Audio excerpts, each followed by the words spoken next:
and we are ready to start technical session 4, Food Systems as Engines of Green Growth and Decent Work. This session is co-curated in partnership with GIZ and COFTI.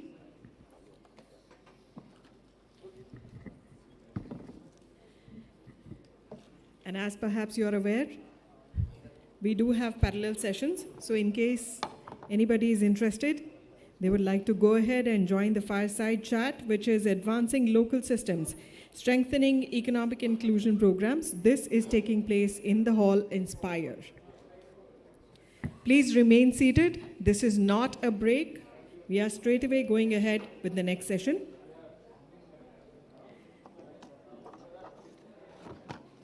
Please kindly remain seated. This is not a break.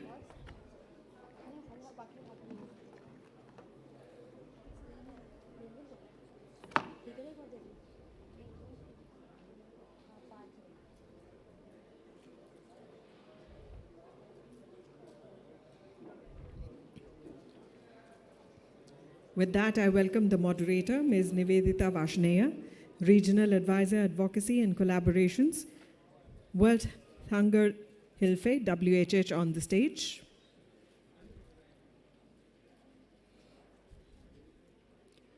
Warm welcome to you.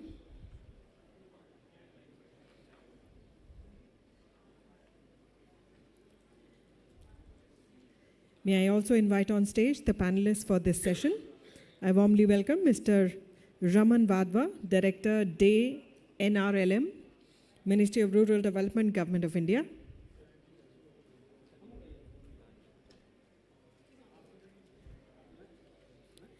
Meanwhile, we warmly welcome on stage Mr. Aleen Mukherjee, Director, Farm Sector, Access Development Services.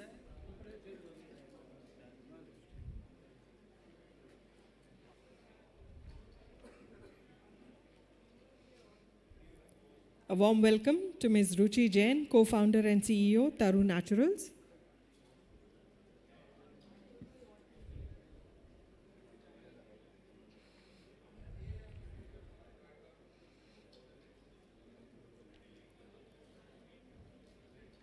We warmly welcome Ms. Himanshu Kapoor, founder, Sea Green, on the stage.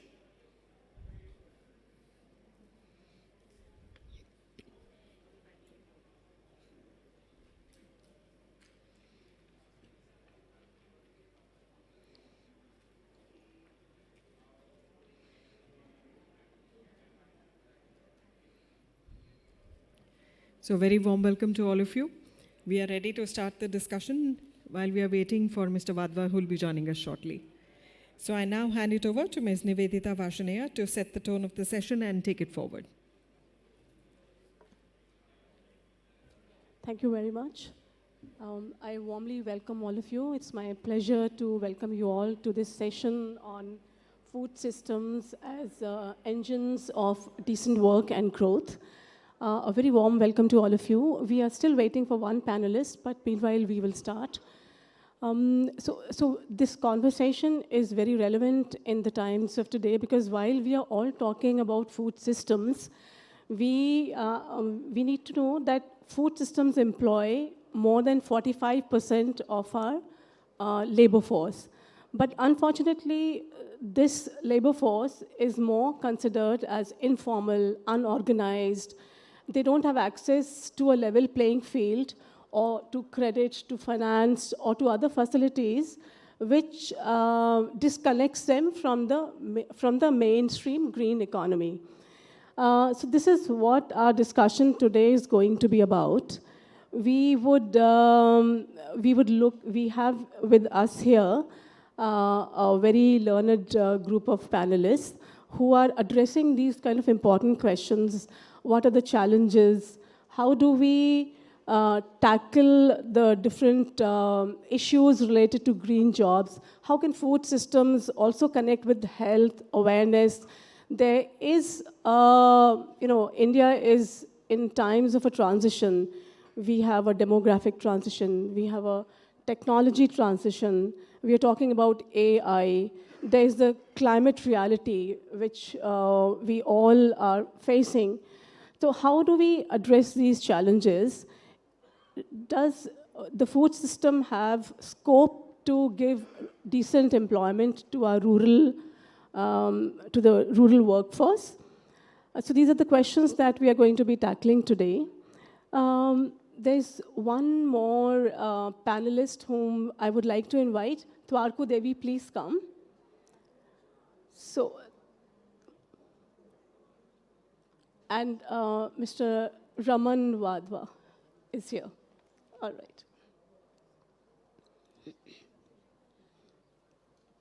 Thank you. Thank you. Please take a seat, Ramanji. Thank you. So I would like to invite all the full round of panelists here. Let me introduce you to the panelists. So to my left is Himanshu. Himanshu Kapoor is a certified nutritionist. She's a conscious cook and a millet advocate. She's the founder of Sea Green, Future Foods from the Past. And she brings ancient culinary wisdom into modern nutrition to champion India's climate-resilient millets. Her work has been recognized globally, from creating millet menus for the G20 International Year of Millets in 2023 to speaking on the climate-conscious cooking at COP29.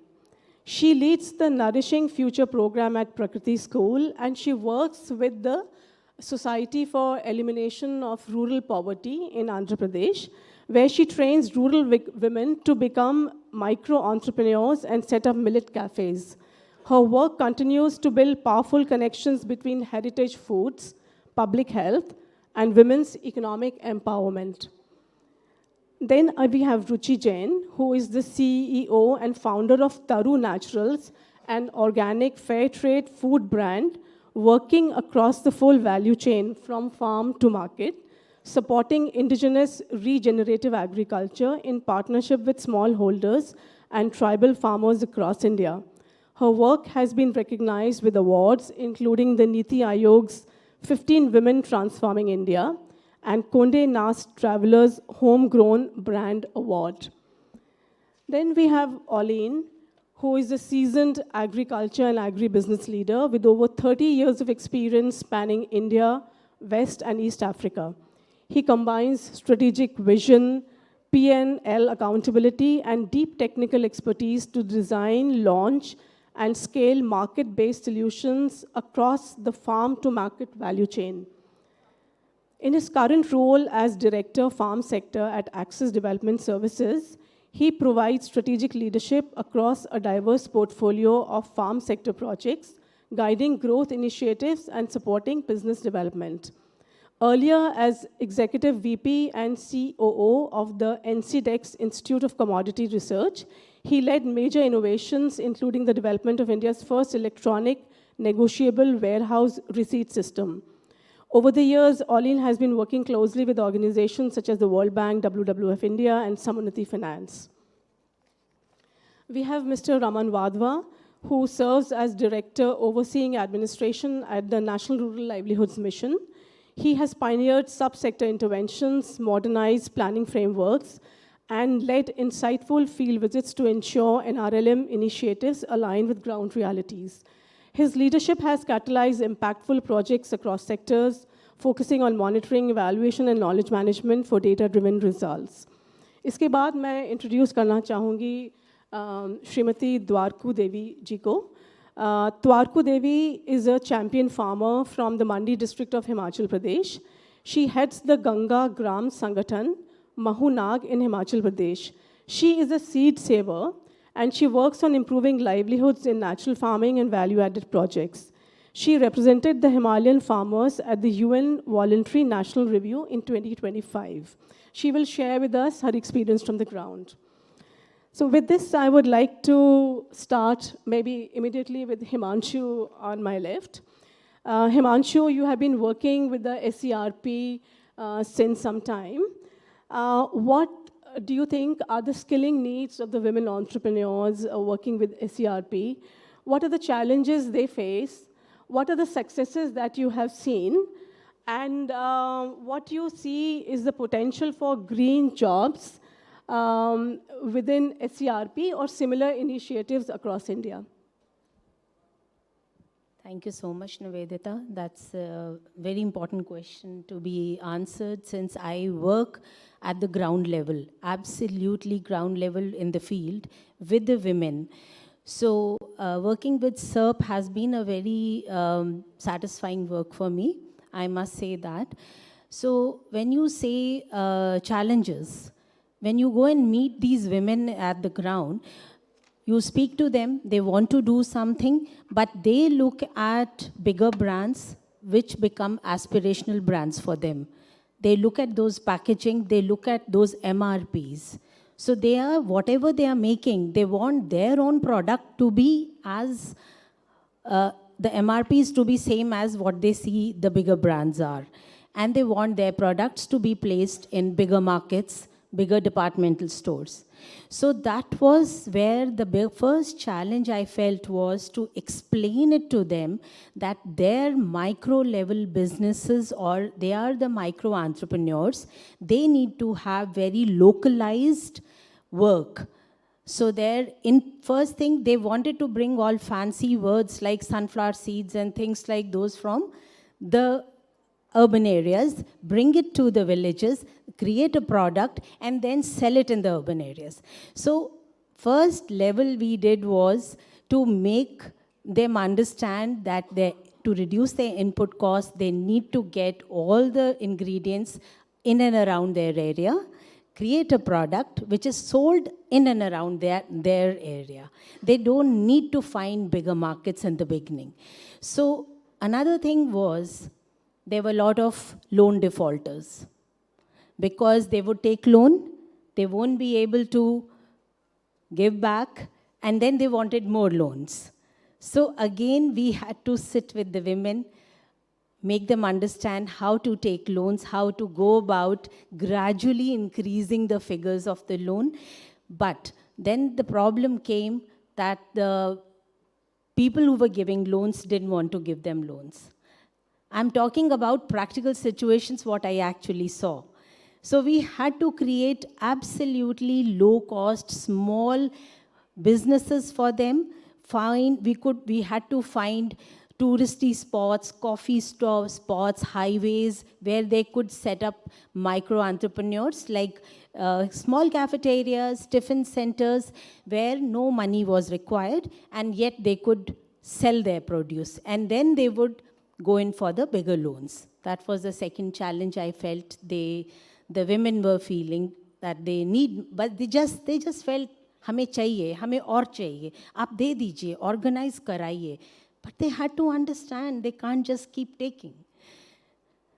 So now what we are doing, what I'm doing with SERP, I'll tell you, is I'm training these rural women at different districts of Andhra Pradesh.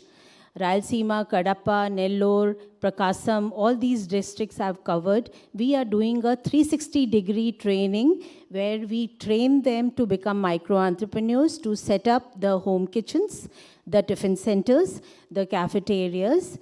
The menu is completely based on millets. We don't just teach them. We see to it that they receive it well. Once they receive it well, we make them execute it. And we create a menu based on what are they opening, where are they opening. We create a cart.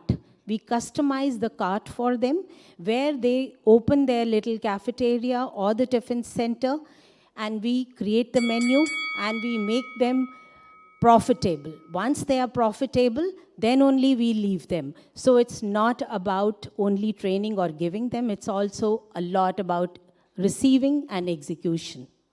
Thank you. Thank you, Himanshu. That was really impressive.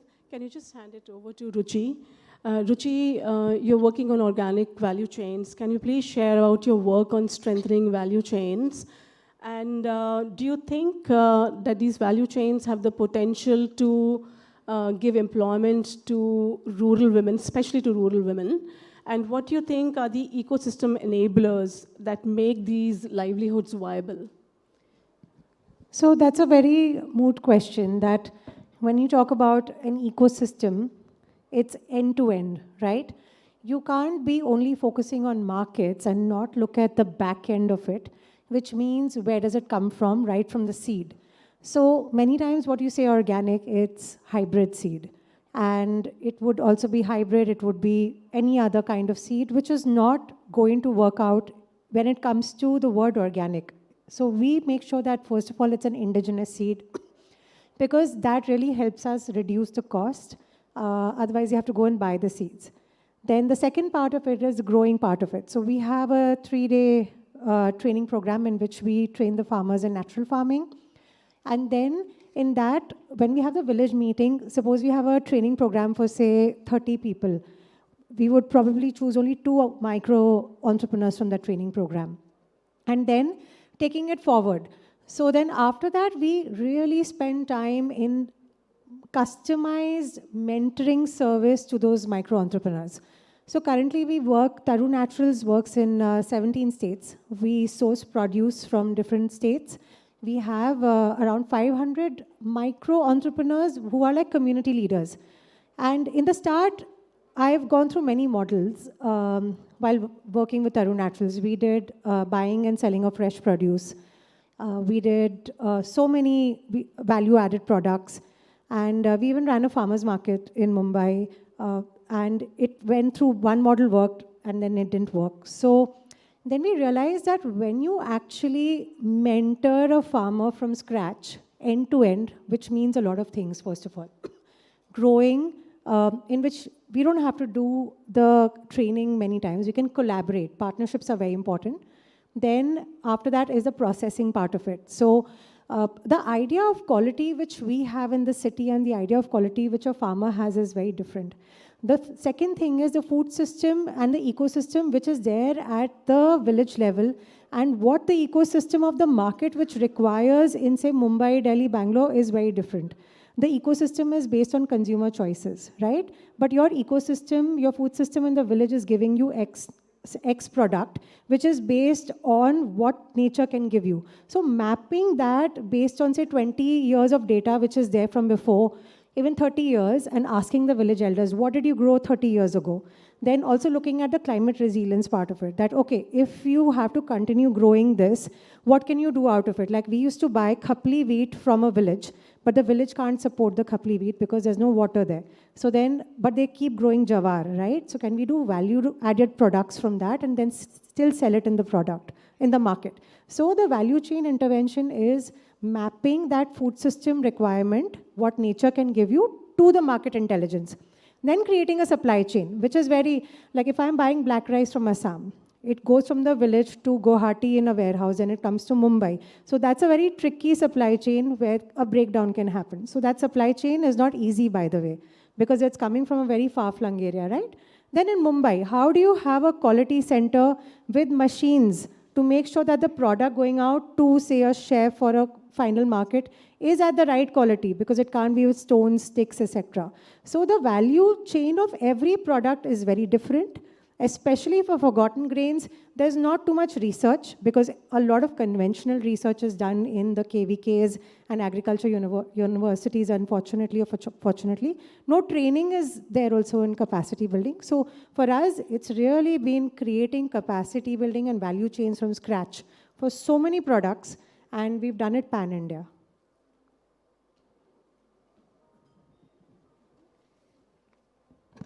Thank you, Ruchi. I'll come on to Aline.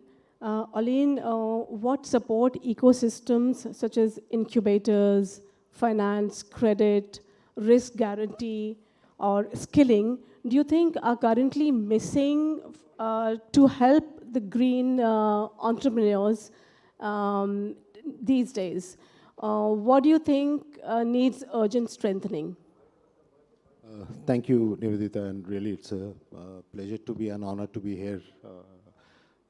तो ground से हम बात सुन रहे हैं, so that resonates my past experience as well. तो उसी में थोड़ा सा हम बात करेंगे, क्योंकि one of the thing which you have asked that how do you create the youth-led agri-entrepreneurs coming into this fold? So अगर उनको आना है, so I'm हिंदी English दोनों में ही बोल रहे हैं. I hope it's okay for everyone. And what we heard even in the previous session is some of us were here कि at the end of the day ये किसान का livelihood है, right? So for the Kisan to become a positive in terms of its livelihood, it has to be a profitable entity, right? So the question becomes how it becomes a profitable entity. And to become a profitable entity, it is the whole ecosystem which needs to be come into play. Now, generations, he has been using a certain package and practices, and he is mostly self-employed, right? So when we talk about green entrepreneur, so we need to maybe distinguish between the self-entrepreneurship or the self-employed as we speak, or create entities on an enterprise which creates job further down the line. Right? So at a self-employment level, it might be a little bit easier for a direct intervention, but when you talk about examples, what you have said on an enterprise level, that it's a different ballgame altogether, right? And what it means is that all the aspects needs to come in play, right? So whether it's the governance, whether it's market intelligence, whether it's demand aggregation, it's a product placements, I think you talked about all those things in a segregated manner. So all those things has to come in play. To do that, why should I bring in those play? It has to go back to the field. And to going back to the field means you have to showcase the benefit to the farming community that there is a benefit. Now, benefit, of course, immediate benefit is transactional, economic, jo mujhe chahiye. The other is a long-term benefit in terms of soil health, in terms of biodiversity, in terms of continuing. In certain cases, it's difficult. If you go to Uttaranchal, I think you have worked in Uttaranchal, if you have wild boar or a nilgai problem, it's difficult to solve, right? So there are practical challenges of such nature in various areas. So what it means is that first you have to ensure that per unit economics actually works for the farming community. Then he or she, the farming actually will attach to you and listen to you. Any change, what is required to take it forward. From there you build the enterprise. Now when you start building the enterprise, what it means is that all these aspects needs to come in. Now, Taru, I think you talked about from your own experience. And that is where I think the ecosystem is lacking, where you have a one-stop shop, where you try to get all this information at one go. So you have credit at one side, you have skilling institutes at one side, you may have some NGO giving mentorship, that's also one side. So these are all segregated, are there. But where do you get that aggregated aspect? Incubation centers are coming through, some of them, but the other part is that even if you create the skill and the credit and little bit of mentorship, is those, who else is partner to the journey in the risk capital? Businesses are not going to thrive at one go, right? I mean, there are more small town businesses or even big town businesses closed down there than they are established if you pick up the data points. So that means there is a risk. If I have taken a loan, if I have my debtors in the field, you have planned your cash flow in 30 days, you are getting paid in 90 days. So how do you manage all those things? So that means there is a risk capital has to come in. And what I see, and I think it's part of a policy, and I think Mr. Wadhwa might be able to address this part, कि ये सारा चीज एक जगह पे कहाँ मिलता है, कौन लेके आ सकता है? I think that is where the aspect is. And what will happen if you bring these aspects together, enterprise become viable, and if I look at the young talent as an input or a resource, a good return in all aspects attracts resources. That's the way economy works. So ultimately it becomes that you have to make the unit attractive enough for young people to get in. And just in the inaugural session, I think there was one aspect that young generation doesn't want to go to the field. That statement was made. Yeah. So field mein nahi jaake, how do you actually do that, especially in our sector? So I think I will take a pause here. I hope I have answered your query. Yes, Alin, I think we can hear a lot more from you, but since we have limited time, I would like to actually use this point to address my next question to Wadhwa ji. Wadhuji, more than 45% of the farmers in India today want to quit farming. And as Oline just mentioned, probably the figure for youth is much higher. Like if you go to the villages, you meet a youth, nobody wants to farm, you know. So based on your experience from NRLM, could you share with us what would it take to make agriculture and agribusiness viable for and attractive for the youth? What policies, what push do we need also from the governments to make this happen? Thank you. As you have mentioned, I come from NRLM, where to start with, one buzzword we have means an activity which we are always saying that we have brought in some 10 crore women in SHG fold. So that is mobilization, a base is ready. Second thought which comes is that how do you include them or how do you make them or strengthen them financially? A terminology, financial inclusion, well known to everybody. But the next one, that is your question, is how do you bring people into agriculture, agri-businesses? First is getting them into agriculture. Then comes livelihoods towards businesses. So what NRLM has tried as of now is that let these be trained on, these women be first recognized as Kisans. So that is the core thing which NRLM has tried, that it's Mahila Kisans, because they form the base of it for every activity which they do. And there is a special component also, which MKSP, acronym for Mahila Kisan Sashktikaran Pariyojana. Nevertheless, having said that they are Kisans, so a lot of ecosystem is to be created, provided for. That is building on their capacities, training them on various aspects, and also incentivizing them. So two parts. One is you train them, another is you incentivize. And the third one, which I think will cover up this point, is that how you let them understand the aspects of agri practices, that it can be a profitable or it is a profitable activity. So when asking them to go into agri business, yes, you recognize them as one as Krishi Sakhi, Pashu Sakhi, whatever terminologies are used in NRLM. But important is make them understand that yes, agriculture has to be done in a much more professional manner. For that, enterprising ecosystem in the form of producer companies, well-known term used in government parlance is FPO for that. So which can help them aggregate and sell it to the markets. Third important point which NRLM is now working as far as agri-business is concerned is that how you can federate such institutions at a much larger level. Because on the production side, we understand that there is largely a lot of activities, work has been undertaken. But as far as markets are concerned, we should candidly say that still a weaker part. So we're saying let's have them into a federated form and have a marketing federation. Having said this ecosystem, it's important that how we converge with other schemes. So calling youth to come into such kind of practices. So it seems very, that people will not go, but the way governments are working or institutions like what Madam Kapoor was talking about, the SERB, what they have done. So it's a part of NRLM only, the activities per se.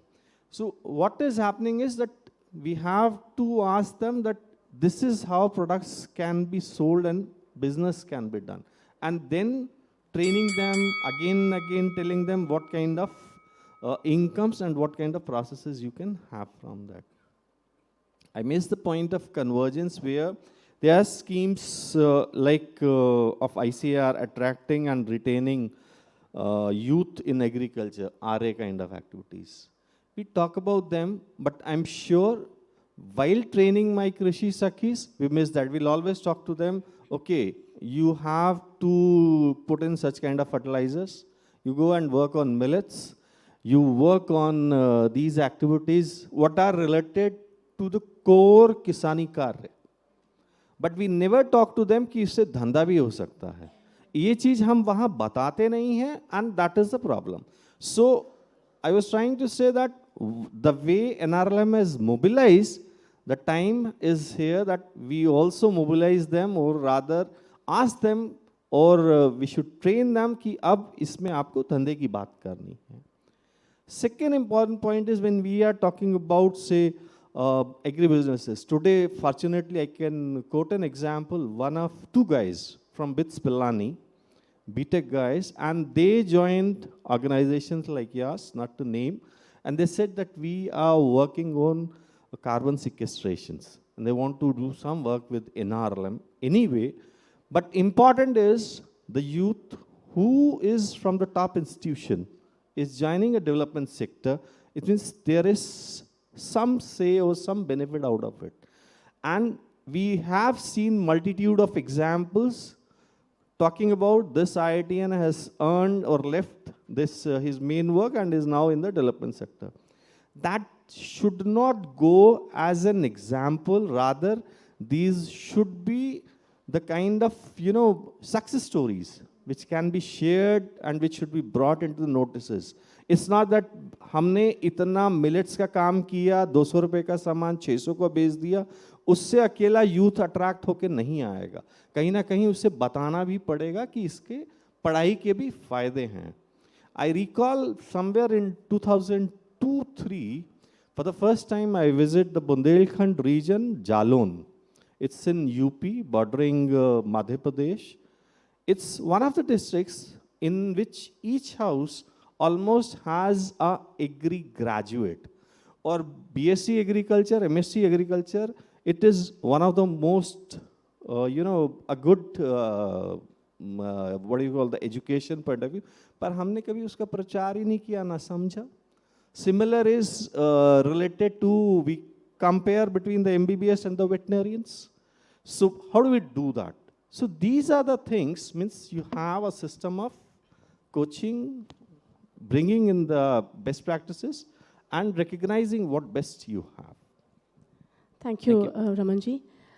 मेरा अगला सवाल त्वारकू देवी जी से होगा. त्वारकू जी, आप महिला federation से जुड़ी हुई हैं, आप ऑर्गेनिक पे काम करती हैं, जैविक कृषि पे भी काम करती हैं. आप बताएंगी कि आपके एक्सपीरियंस क्या है और आपको क्या कठिनाई आती हैं आपके फेडरेशन को, और आप सरकार से क्या उम्मीद रखती हैं? आप सभी को मेरा नमस्कार. मैं त्वारकू देवी फ्रॉम सौमा हूँ, तहसील करसोग, डिस्ट्रिक्ट मंडी, हिमाचल प्रदेश से हूँ. गंगा ग्राम संगठन ब्लॉक के अकॉर्डिंग हमारी फेडरेशन है जिसमें हमारे 20 समूह कार्य कर रहे हैं. इसमें तो मैं वैसे तो मैं खेतीबाड़ी करती थी, लेकिन मैं महिला समूहों के साथ मेरा शौक़ था काम करने का, तो उसी में आज भी काम कर रही हूँ. तो महिला समूहों के बीच, जैसे सर ने बताया, हमें NRLM के साथ मैं जुड़ी हूँ 7-8 सालों से, तो उसी कार्य को भी आगे कर रही हूँ. और इसके साथ मैं बीजों के ऊपर भी कार्य कर रही हूँ. नेचुरल फार्मिंग जो हमें 2018 से प्रशिक्षण दिया गया था एग्रीकल्चर में, तो नेचुरल फार्मिंग करते हुए मुझे महसूस हुआ कि जो हमारे परंपरागत बीज हैं उनका संरक्षण बहुत ज़रूरी है, क्योंकि हम जो हाइब्रिड बीज लाते थे वो 1-2 साल तो चल पड़ते हैं, लेकिन आगे उसका कोई प्रोडक्शन कम हो जाती है. तो इसके लिए मुझे प्रशिक्षण भी HIMARRA के अकॉर्डिंग मिला है. इसमें मैंने बीजों का करैक्टराइजेशन, डाटा, चरित्र विश्लेषण, सारी चीज़ें सीखी हैं और अनुभव किए हैं. आजकल मैं गेहूं और जो हमारे मिलेट अनाज है उसकी खेती कर रही हूं. और मैं ये कहना चाहती हूं कि जब हम सामूहिक रूप में कोई कार्य करते हैं तो वो गांव तक जाता है. आजकल आप देख रहे हैं कि हमारी युवा पीढ़ी खेतीबाड़ी को बिल्कुल छोड़ती जा रही है. तो यही मैंने भी महसूस किया, मैं भी छोड़ दूंगी और ऐसे नौकरी का करती हूँ कुछ. पर बाद में एहसास हुआ कि ये हमारा जो नेचुरल फार्मिंग है, हमारी खेतीबाड़ी है, पर्यावरण से संबंधित है और हमारे जीवन के लिए बहुत ही ज़रूरी है. और इसमें मेन कारण रहा है ऐसा कि रासायनिक खेती करते करते हमारे कुछ बीमारियों की प्रॉब्लम हो रही थी, जैसे एलर्जी की प्रॉब्लम हो रही थी हमारे गांव में बहुत सारे लोगों को। मतलब इसकी वजह क्या है, तो इसका जब महसूस हुआ तो हम जैसे खाद्य वगैरह ज़्यादा डाल रहे हैं तो इससे हमारा शरीर पूरी तरह से हो रहा है, ये प्रॉब्लम हमें हो रही है इन्हीं वजह से जो हम रासायनिक कंटिन्यू यूज़ कर रहे हैं। और ऊपर से हमारे बच्चे भी अब जंक फूड खाने लग गए हैं, वो हमारे खाना भी नहीं चाहते हैं। तो ये कारण रहा कि मैं इस कार्य को आगे बढ़ा रही हूँ। और समूहों में इसमें हमें कठिनाइयाँ भी काफ़ी ज़्यादा आई, क्योंकि पहले लोगों को कन्विंस करना आसान नहीं होता है, लेकिन हमारी जो 10-15 महिलाएं थी उनको ये शौक़ था, फिर उन्हीं के सहयोग से मैंने इस कार्य को आगे बढ़ाया है। और अब हमने मिलेट अनाज या दूसरी चीज़ें ये उगा तो दी, लेकिन अब खिलाएं कैसे इसको। फिर खिलाने के लिए हमें जो टेक्नोलॉजी है, मशीनों का ज़रूरत है, वो नहीं हो पाती है। तो उसमें वर्षन फाउंडेशन ने हमारा सहयोग किया है, मिलेट की मिक्सियाँ हमें प्रोवाइड की विभाग द्वारा भी, तो उस तरह से हम उसकी थ्रेसिंग कर पाते हैं। लेकिन है वो बिल्कुल स्मॉल स्तर पर, अभी बिल्कुल जो हमारे उधर का एरिया है बिल्कुल स्मॉल स्तर पर हो रही है। वो कठिनाई मान लो उगा तो हमने दिए हैं, मिलेट उगाया, अन्य चीज़ें उगाई, बट जो इसकी प्रॉपर टेक्नोलॉजी है वो मशीनें हमारे पास नहीं उपलब्ध हैं। तो इन कठिनाइयों का सामना करते करते कभी तो ऐसा लगता है कि हम इस कार्य को छोड़ ही दें, कि ये हमारा भौगोलिक परिस्थितियाँ भी दूर दूर घर हैं, फिर इकट्ठे होना भी मुश्किल होता है, लेकिन फिर भी हम लगातार कोशिश कर रही हैं। और मैं यहाँ पर जितने कर भी लोग उपस्थित हैं उनसे भी यही गुजारिश करूँगी कि हमारे जो परंपरागत बीज हैं, हमारे बीज प्रणालियाँ बने। सरकार से भी यही गुजारिश करती हूँ कि बीज प्रणाली हो, हमारे जो स्थानीय बीज है उनका संरक्षण हो। और समूहों के माध्यम से जितने कर भी हमारे समूह चल रहे हैं, अगर हमारे पास वो टेक्नोलॉजी नहीं होगी, जैसे हम प्राकृतिक खेती कर रहे हैं, इसमें बनता है जीवामृत, घन जीवामृत, दशपर्णी, अग्निअस्त्र, ये घटक तैयार किए जाते हैं, लेकिन इनके लिए हमारे पास प्रॉपर टेक्नोलॉजी नहीं है। अब आप खाद वगैरह लाएंगे दुकानों से, आप एक पैकेट लाएंगे और 1 मिनट में उसको डाल देंगे, बट इन चीज़ों को तैयार करने के लिए हमें मुश्किल होती है। पर फिर भी हम महिलाएं जब सामूहिक रूप में 10-15 महिलाएं एक जगह इन चीज़ों को तैयार कर रही हैं, तो उस तरह से हम पूरे एरिया को कवर कर देती है। लेकिन जो इसके संसाधन भंडार हैं पर वो ज़्यादा स्तर पर बनने चाहिए। एक पंचायत के लिए एक ही संसाधन भंडार कहीं मिलता है, तो उससे नहीं वो हो पाता है। तो इस तरह से क्या होता है कि इसमें मेहनत तो बहुत लगती है, पर और इसके रिज़ल्ट बहुत अच्छे हैं। क्योंकि ये बात मैं तभी कह रही हूँ कि इसके रिज़ल्ट बहुत अच्छे हैं, जो हमने किया है वो बहुत अच्छे रिज़ल्ट है। बट अगर हमें सरकार की सहायता इसके लिए मिल जाती है, संसाधन भंडार इसके लिए बढ़ा दिए जाते हैं, टेक्नोलॉजी इसमें थोड़ी बढ़ा दी जाए, तो इस तरह से इस कार्य को आसान बनाया जा सकता है। और एक मैं NRM के सर यहीं बैठे हैं, तो उनसे भी गुजारिश करना चाहूँगी कि हमारे जो PMFME की योजनाएं चल रही हैं, SBEP की स्कीमें चल रही हैं, थोड़ा सा महिलाएं दस्तावेज में घबरा जाती हैं, जैसे मैं काम भी उसी पर कर रही हूँ। तो फिर मशीनों में है कि उसमें हम चाहते हैं कि जो ये प्रोसेसिंग वाले जैसे मिलेट मिक्सियाँ वगैरह हों, वो बड़ी वाली तो दे ही रहे हैं स्कीम में, बट ये उसका है स्कीम का नाम तो मैं भूल गई, but collection custom hiring centre वो प्रदान किया जाता है हमें, तो उसमें बजट है, बट ये जो प्रोसेसिंग ये मशीनें उसमें आनी चाहिए, और वो हमें गांव स्तर पर नहीं मिल रही हैं, वो यहीं पर मिल सकती हैं। जैसे हरियाणा जगह है, यहाँ पर वो उपलब्ध है। जैसे मैंने वो हैदराबाद से लाई है, तो लेकिन हमारे गांव की महिलाएं इतनी दूर से फिर अगर लाए भी हो तो फिर बिल की प्रॉब्लम आ जाती है, जैसे इसके लिए बिल चाहिए होते हैं। तो यही मैं सरकार से गुजारिश करना चाहूँगी कि आप लोग बहुत बहुत अच्छा कार्य कर रहे हैं, और हमारी जो HIMARA की टीम, हम सभी जो कार्य कर रहे हैं, इसको आगे बढ़ाना है। और जब हम आगे बढ़ेंगे तो अपनी युवा शक्ति को बचा भी पाएंगे, क्योंकि ये प्रॉब्लमें बहुत ज़्यादा बढ़ गई हैं, मैंने महसूस की है दिल से। अब मैं आगे भी करना चाहूँगी, और जो मेरी बहनें हैं वो मेरे साथ कोऑपरेशन कर रही हैं, और मैं संस्थाओं का बहुत बहुत धन्यवाद करती हूँ। थैंक यू त्वारकू जी, आपने बहुत अच्छे से एक्सप्लेन किया आपकी क्या कठिनाइयाँ हैं और क्या उम्मीदें हैं। So I would like to come back to Himanshu. Himanshu, you work on aspirational foods. There's a growing awareness amongst consumers about health foods. Everybody is worried about health. Health has become a major crisis these days, especially after COVID. Would you like to share your experience with aspirational foods? Thank you, Nivedita. So being a nutritionist, अच्छा मैं हिंदी में बोलना चाहूँगी ताकि त्वारकू देवी जी को भी समझ आए. मैं खाने की पढ़ाई करी हुई है मैंने, तो मेरे लिए मैं कुछ भी जो सिखाती हूँ सबसे ज़्यादा ज़रूरी होता है कि वो हमारे शरीर के लिए अच्छा हो, हमारी ज़मीन के लिए अच्छा हो. ये बहुत ज़रूरी चीज़ें हैं. तो मैं बताऊंगी, मैं वो एस्पिरेशनल जो हम टीवी पे हमारे बच्चे देखते हैं, मैगी देखते हैं, ऐसी चीज़ें, पास्ता देखते हैं और खाना चाहते हैं. तो मैंने कडप्पा, अभी परसों मैं कडप्पा रीजन में ट्रेनिंग ख़त्म करके आई हूँ. वहाँ मैंने फील किया कि वहाँ की औरतें सीखना चाहती थी. जब मुझे लगा ये सीखना चाहती हैं तो इनको अच्छे से देना मेरी ड्यूटी बनती है, मेरी रिस्पॉन्सिबिलिटी है. तो मैंने उनको पहले दिन पूछा कि आप बताइए आपके बच्चे क्या खाते हैं और आप क्या सीखना चाहेंगी. उन्होंने बोला नूडल्स. तो हमने बनाए जवार के आटे के नूडल्स, प्योर जवार के आटे के नूडल्स, ज़ीरो मैदा, एंड इतने बढ़िया बने. और हमने वो भी शाम तक बनाया, हमने कलेक्टर ऑफिस में और प्रोजेक्ट डायरेक्टर के ऑफिस में भिजवा दिए. वहाँ सारे स्टाफ को खिलाए. और फिर उसके बाद अगले दिन मैंने उनसे पूछा, उन्होंने बोला बिरयानी बनानी है या वेज फ्राइड राइस बनाने हैं. तो हमने फॉक्सटेल मिलेट, हमने कांगनी यूज़ करी, आप समझेंगी, कांगनी यूज़ करके हमने कौड़ी यूज़ करके हमने फ्राइड राइस बनाए और सैलेड बनाया. और मैंने उनको विनेग्रेट ड्रेसिंग सिखाई. मेरे दिल में ये आया कि ये सारी चीज़ें हम ही शहरों में क्यों रखना चाहते हैं. इन्होंने क्या बिगाड़ा है, इनको ऐसी चीज़ें सिखाओ जो शहर में जो लोग बातें करते हैं या खाते हैं, इनको बढ़िया से बढ़िया चीज़ें सिखाएंगे.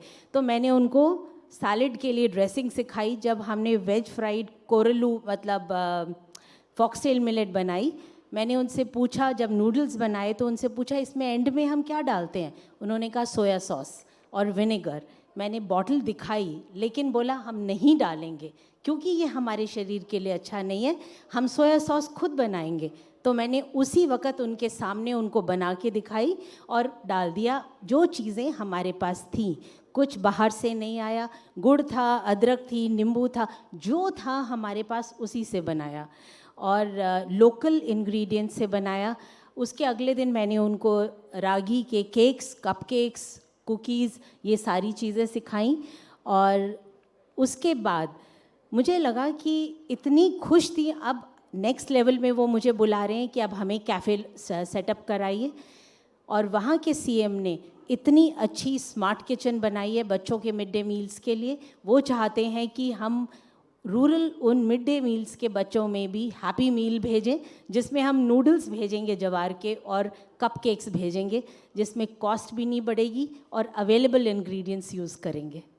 Thank you. Thank you, Himanshu. My next question would be to Ruchi. Ruchi, during the course of your work, you must have experienced a lot of structural barriers that women face with regard to, say, property rights or access to natural resources or mobility or norms, and which limit their access to high-value green jobs. How do you think these can be addressed?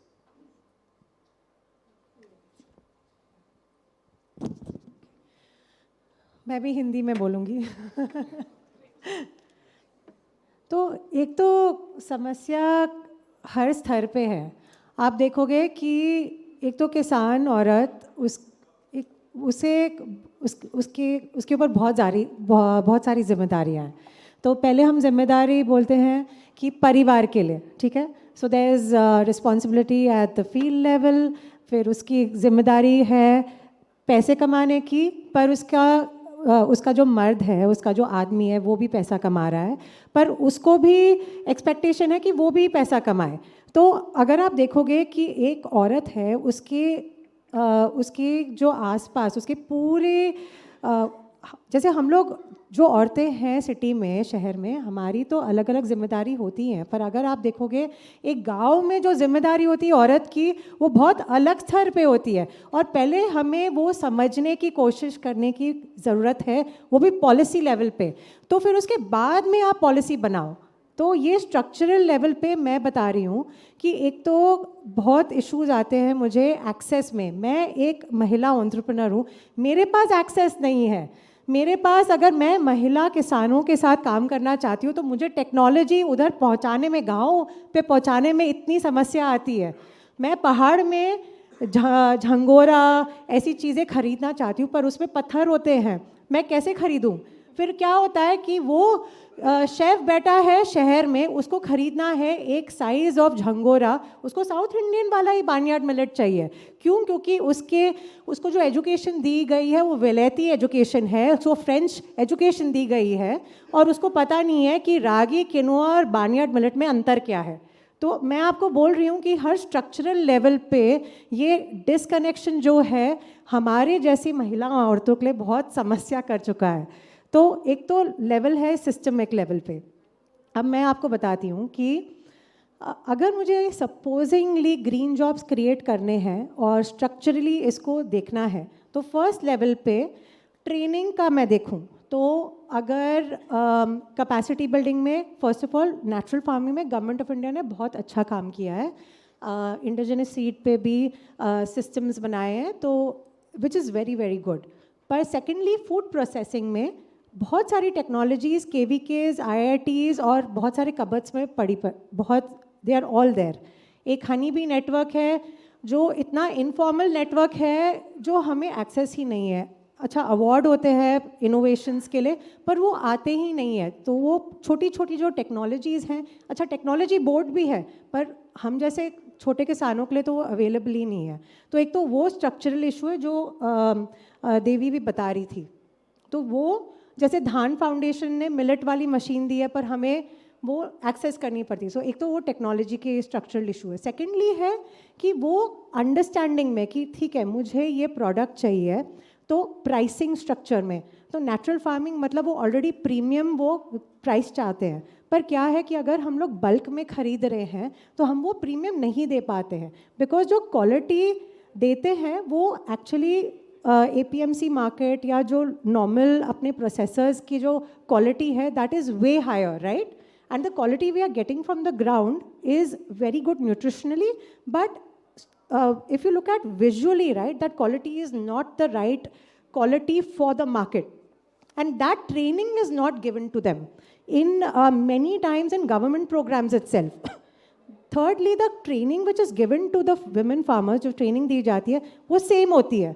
आप एक कोई महिला के exhibition में जाओ मुंबई में, सबके stall same होते हैं, सब ने एक वरी बनाई होती है, एक पापड़, एक खाखड़ा, एक मिलेट नूडल, बहुत मॉडर्न हो गया आजकल, सबके पास सेम है।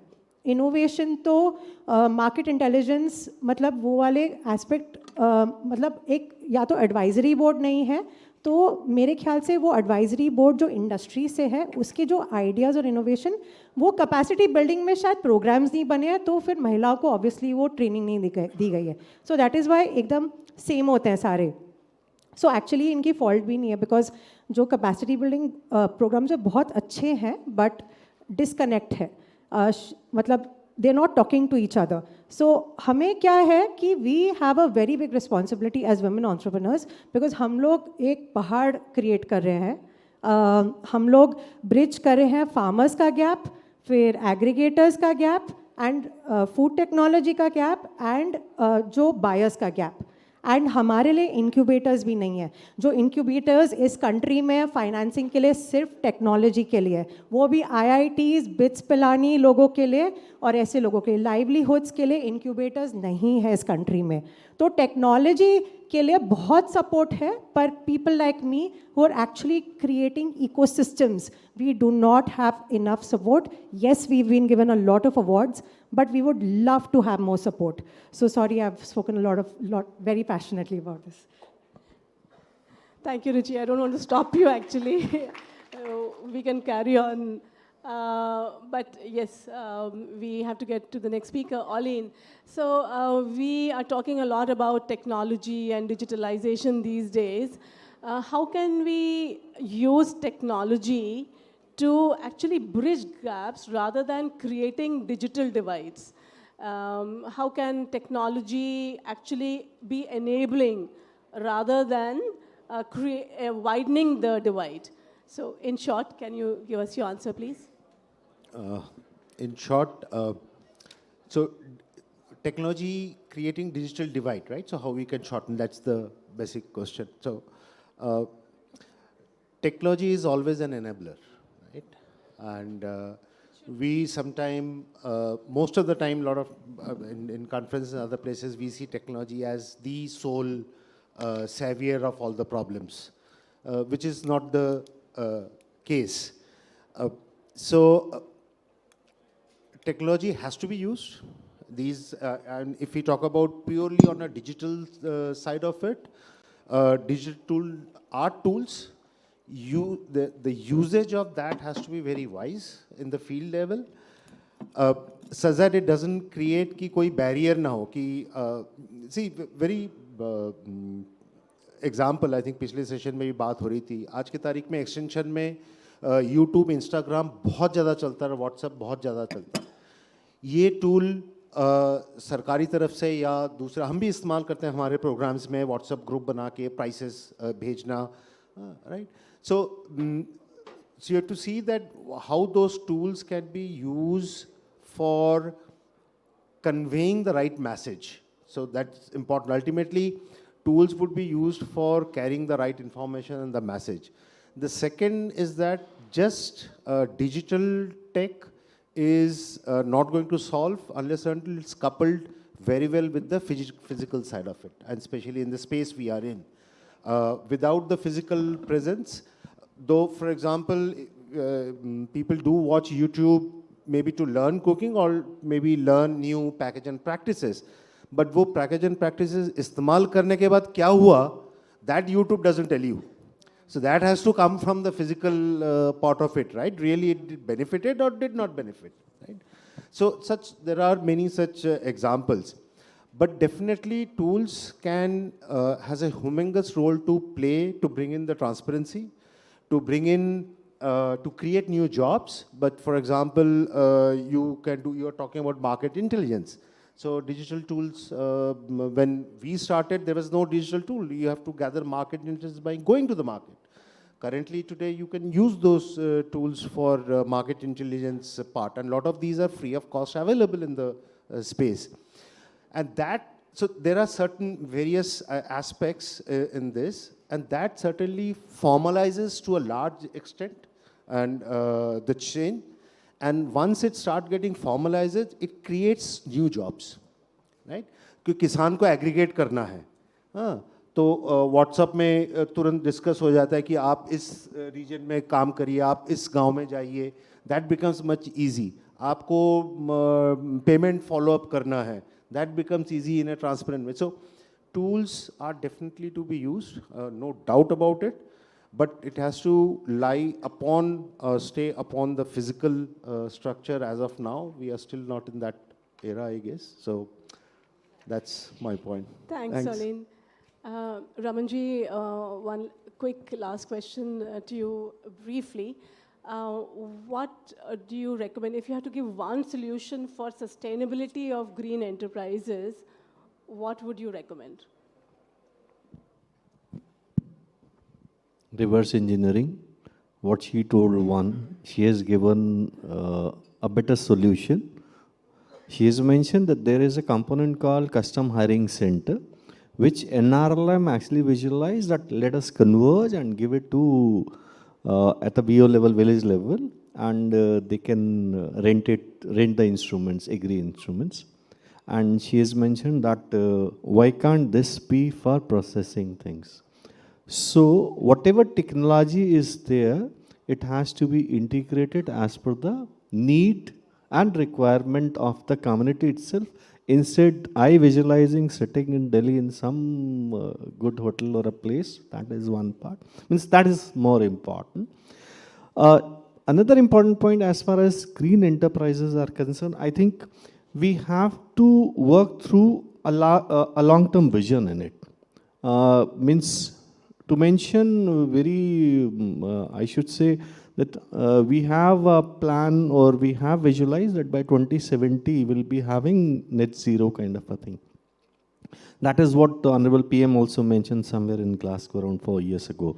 So point is that for that, the grassroots level things have to be taken into consideration, and whatever projects come in, whatever, either the small or the bigger, I think we should have some documentation process. We can have a green paper attached to even a smaller micro or a nano project wherein it is, so that a woman in the village understands that if I have to dig a well, say for an example, it has to be about 100 meters or 60 meters, 70 meters, whatever is the norm, away from the pond. So that kind of knowledge inculcation have to be there. And third, importantly, which I mentioned earlier also, knowledge dissemination is more important, giving good examples. Ruchiji mentioned that we lack incubators. Yeah, 1 or 2 incubators. I mean, saying 30,000 or maybe 300,000 applications coming for just 50 enterprises. So the base has to be enhanced, and such educational institutions, we need to have it. So these are the 4 things which I wanted to mention. Thank you. I don't want to try and summarize the wealth of experience here, but I would like to open now for discussions and questions from the House. We have very little time. So quick, crisp questions. I see one hand. Yes, please. Satyendra ji. Can someone give him the mic, please?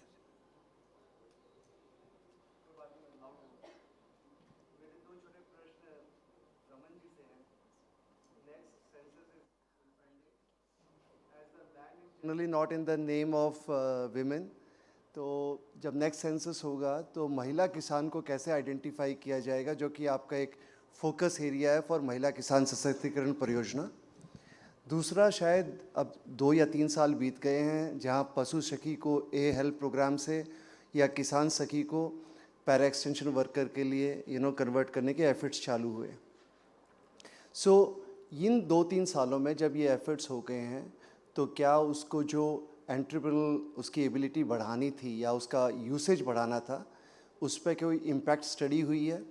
और तीसरा, ये जो पशु सखी और किसान सखी का काडर अभी बनाया है, what is the way to identify who are the active amongst them, and how can some NGO, कोई भी गैर सरकारी संस्था या फॉर प्रॉफिट इंस्टीट्यूशन जो उनको यूज़ करना चाहता है, वो उन तक कैसे रीच करे? क्योंकि कहीं भी सिर्फ डिपार्टमेंट के अलावा या एसआरएलएम के अलावा वो डाटाबेस पब्लिक डोमेन में नहीं है। Thank you. Reverse. Number 1 is, as far as कृषि सखीज, पशु सखीज are concerned, I think मेरे से ज़्यादा, मीन्स सरकार से ज़्यादा NGOs को पता है, and they are utilizing it because that data is available with the districts, blocks, and the state level units. Your idea is, well, that can we publish that as a Krishi Sakhi recognized? Yes, we are in the process of developing that software also. Probably in next 2 months or so, that will be fairly publicized, but on the basis of that the state will have to put it on their frames. That is what you call that, there is a term, the board, board dashboards, yes. One is this. Second, you talked about the A-Help. A-Help was a program, आप तो उसका part भी रहे हैं initially, that NDDB के सहयोग से हम लोगों ने कृषि सखीज में एक नेक्स्ट लेवल की ट्रेनिंग कैपेसिटी बिल्डिंग का शुरुआत किया था. It went initially very well. Nevertheless, due to some technical glitches, it got slowed down, and we had visualized that it will be going to 200,000 Krishi Sakhis, Pashu Sakhis to be A-Help. As of now, there are some 7,800, 7,891 precisely, if I understand. तो वो हमारे पास पशु सखीज हैं जिनका A-Help में है. And now this program has been shifted to livestock mission, NLM में उसे shift किया. Instead of the earlier one जो गोकुल वाला program था उसे. So I think वो 60-40 program में it will pick up from the financial year itself. Next, you mentioned about the census of identifying Mahila Kisans. उसका अभी तक कोई इस तरह का डेटाबेस या बनाने का नहीं है. बस हाँ, सेंसस के लिए, because we are not the authority, only thing is when such suggestions come as an EFC, we'll certainly mention, because NRLM is one program जिसने ये कहा है कि हम महिला किसान को रिकग्नाइज कर रहे हैं, बता रहे हैं कि दैट महिलाएं किसानों के मतलब काम कर रही हैं, and that is the recognition given. But as such there is no, इसका कोई हमारे पास, because we are not the authority for the census per se. हाँ, EFC वगैरह या something comes, तो certainly we'll always mention that Mahila Kisan should be recognized for the purpose. I Thank hope it would have pacified you. Thank you. Thank you, Ramanji. I'm sorry we don't have time for more questions because it's time for the next session. We have to wind up, but please feel free to contact the panelists after this session and address your questions to them. Thank you very much for your attention and for your patience hearing. Thank you very much.